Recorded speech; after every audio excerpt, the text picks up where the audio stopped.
Ever heard of a country that lasted less than your last summer break? While places like Portugal have been flexing since 1143. History is actually packed with blink-and-you-miss-it nations that were independent for just a few months or days. It's straight-up jaw-dropping to think a whole territory could declare a republic and then vanish faster than a viral trend. But what actually counts as a real country in our talk today? For this list, we're looking at places that had defined borders, a working government, and a population that truly believed in the hype. South America is a goldmine for these fast food republics that popped up out of nowhere and disappeared just as quickly as they arrived on the map. Let's start in southern Brazil, where things got wild back in 1836, during the Farroupilha Revolution. Local gaucho ranchers got fed up with the empire and proclaimed the Rio Grandense Republic. They had the whole starter pack, a flag, an anthem, their own government, and even their own currency. It was a serious hustle that actually lasted until 1845. But these gauchos were feeling extra bold and decided to expand into neighboring Santa Catarina. In 1839, they captured the town of Laguna and proclaimed the Juliana Republic, hoping to build a massive independent bloc in the south. The problem, the party only lasted 4 months before the imperial troops rolled back in and shut the whole operation down for good. Up in northeast Brazil, Pernambuco was trying to ghost Portugal way before the official independence happened. In 1817, they created the Republic of Pernambuco with its own constitution and flag, making it one of the first republican tries in the Americas. It's wild, right? The dream lasted only 75 days before the Portuguese military crushed it without any mercy. Even after 1822. The Northeast had zero patience for the central control of Emperor Pedro I. In 1824, several provinces teamed up to create the Confederation of the Equator, chasing regional autonomy and a modern republican vibe.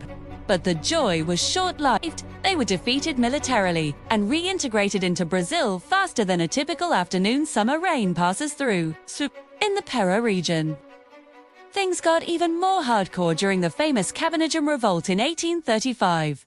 This was one of the bloodiest moments in Brazilian history. With 40,000 deaths and the rebels taking full control of the city of Belém, they ran the show for a while. But the central government eventually took it all back by 1842. Why did these Brazilian movements fail so fast in the end? It's simple. The Brazilian Empire was way bigger, more organized, and had way more firepower. It was a classic David versus Goliath situation. But in this version, Goliath had all the resources and professional soldiers. Taking a quick detour to North America, we have the curious case of Louis Riel in Canada, Spurs, in 1885. This indigenous leader organized a resistance and declared independence for the Saskatchewan region, creating a provisional government. Riel knew the odds were stacked against him, but he decided to give it a shot against the Canadian Army for 53 intense days. Unfortunately for Riel, the state troops arrived with full force and crushed the resistance in less than 2 months. He was captured and put on trial for treason, marking the end of a government that lasted less than a single college semester. Back to our neighbor Argentina, the scene in 1820 was a total geopolitical mess. General Francisco Ramirez decided he didn't need Buenos Aires for anything and proclaimed the Republic of Entre Rios on the coast. He even called himself the supreme leader of the region, setting up an army and a flag to show everyone who was the boss there. But being the supreme didn't exactly guarantee the country's survival for very long.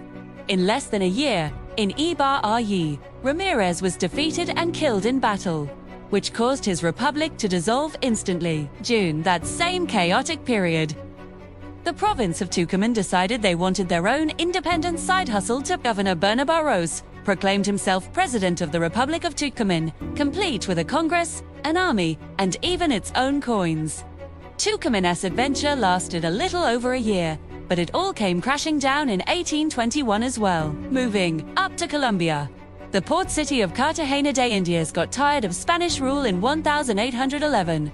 The dream turned into a straight-up nightmare 4 years later when 10,000 Spanish soldiers besieged the city.